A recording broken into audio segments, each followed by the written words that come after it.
내가 너희를 젖으로 먹이고 밥으로 하지 아니하였노니 이는 너희가 감당하지 못하였음이거니와 지금도 못하리라. 너희는 아직도 육신에 속한 자로다.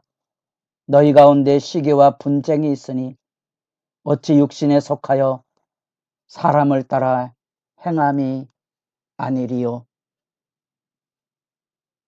생명의 이슬 같은 새벽의 기도자 여러분, 주님을 만나는 하나님의 영광이 날마다 말씀 앞에 새로워지고 깊어져서 죄와 어둠의 망령을 지배하는 세대 앞에 바른 믿음의 등불을 들고 살아가는 빛과 소금 그와 같은 그리스도인으로 승리하기를 소망합니다.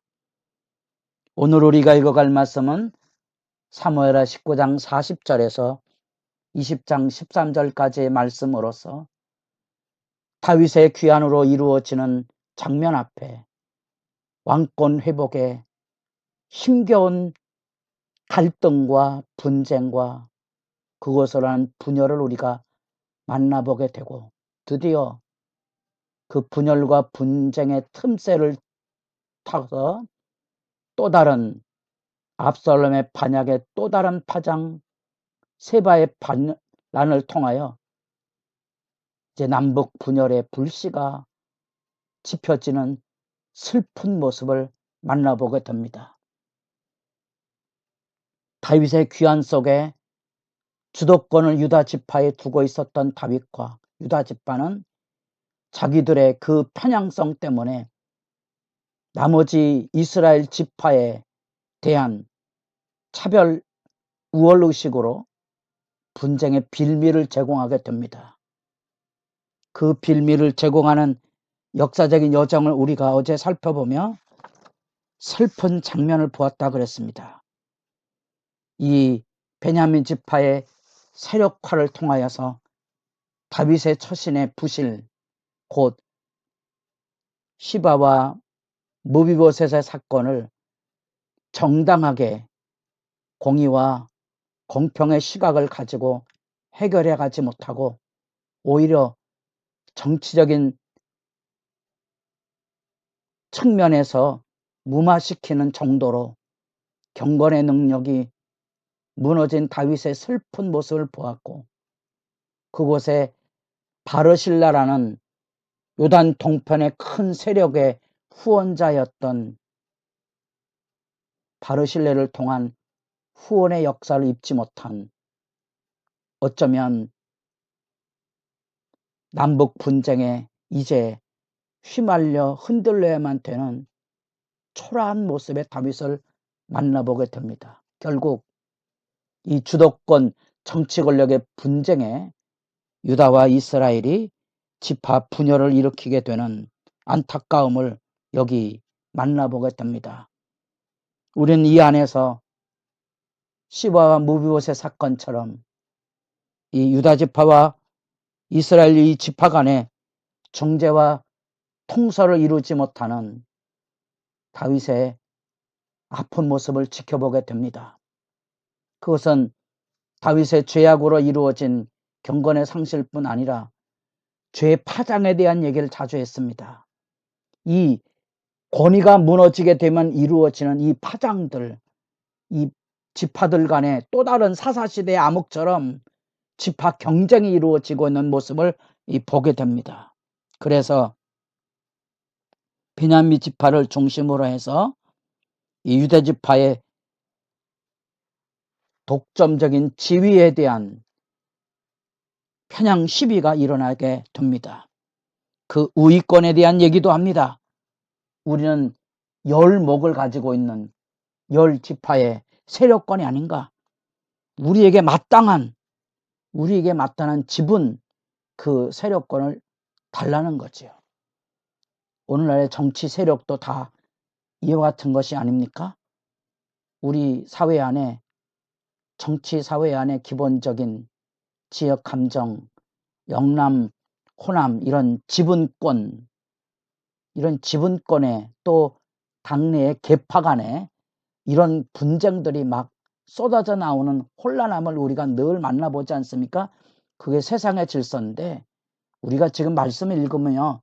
가장 아프게 지켜봐야 될 것은 교회 안에 일고 있는 교회 안에서 움직이는 이 세력권도 결코 간단한 문제가 아니며 그것은 지나가는 이야기가 아니고 실체적인 사건으로서 교회가 무너지게 되는 빌미를 늘 제공하고 있다는 아픈 고백과 고발을 여러분들에게 나눕니다.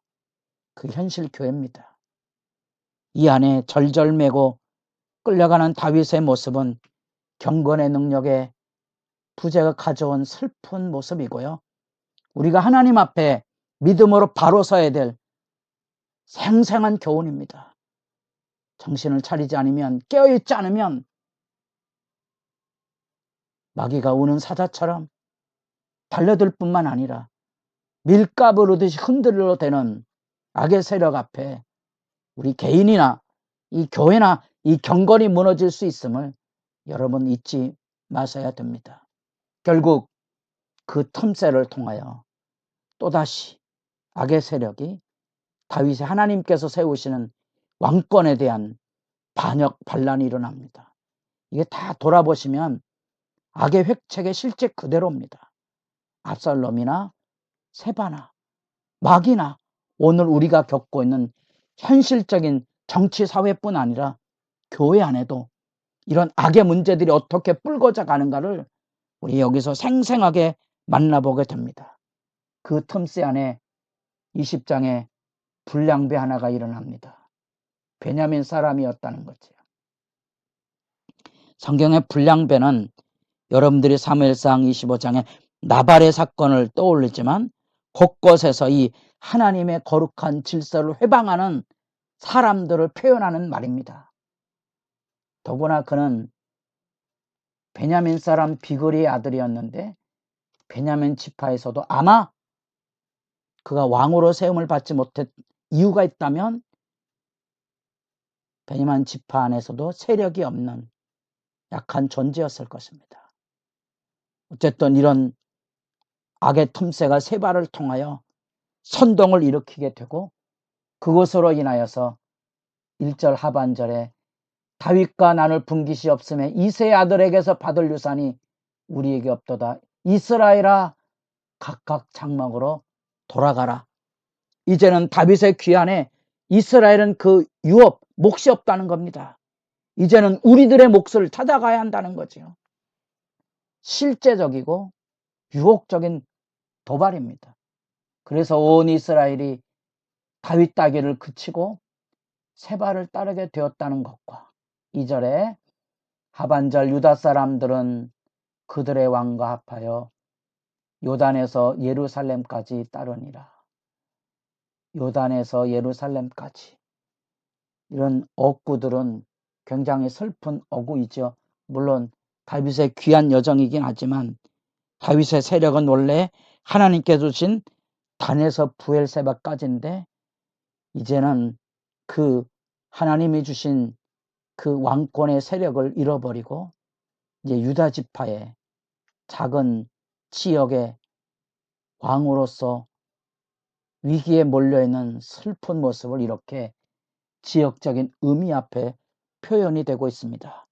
그리고 뜻밖의 무슨 말씀을 읽다가 다윗의 후궁 얘기가 여기 또 나옵니다. 이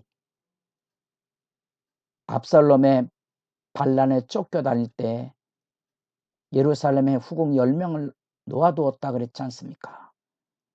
압살롬이 후궁을 겁탈하게 하는 묘하는 아이도벨이 세워진 거고 이 증오와 미움과 정권 찬탈이라는 이 사건을 상징적으로 보여주는 이 10명의 후궁이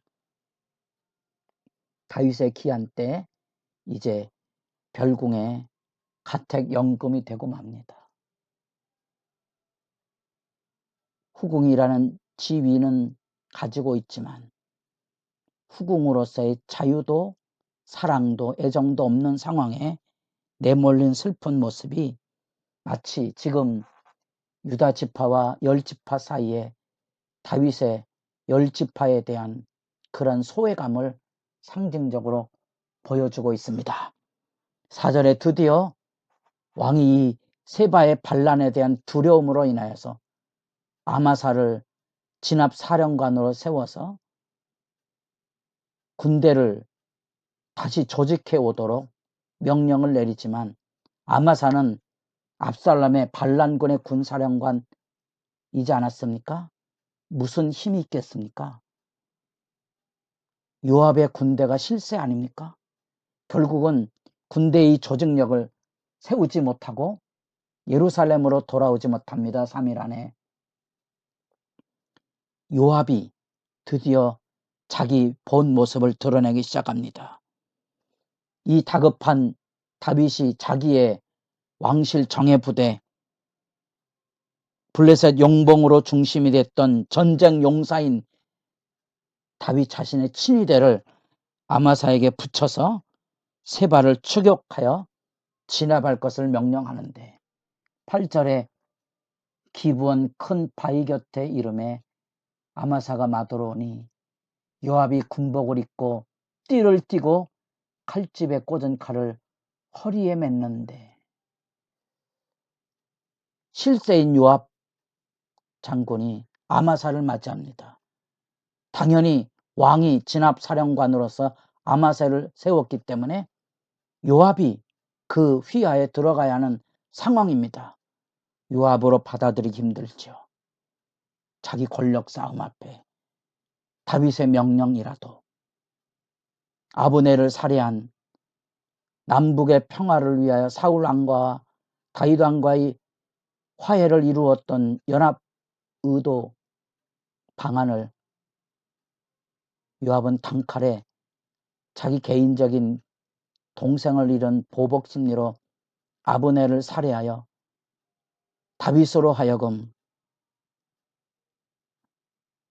권력에 있어서 두려움을 갖게 했던 이 요압은 여기 지금 생생하게 살아서 아마사를 제거해 버립니다.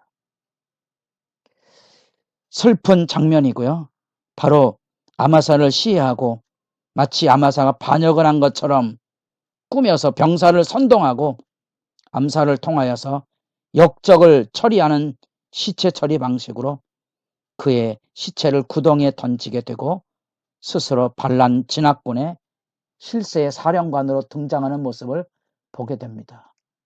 강조하지만 죄악의 파장을 늘 주목해 보십시오. 악이 얼마나 큰 세력으로 등장하고 있는지 분쟁과 다툼이 있을 때마다 그 틈새에 마귀와 사탄과 오둠의 망령이 등장하고 있는 이런 역사의 이야기 앞에 개인이나 교회나 경건의 능력을 잃어버리게 되면 나타나는 악의 휘둘림, 그 고통스러운 역사의 현장을 여러분도 지켜보시며 주님 앞에 기도하는 시간이 깊어져 가기를 바랍니다.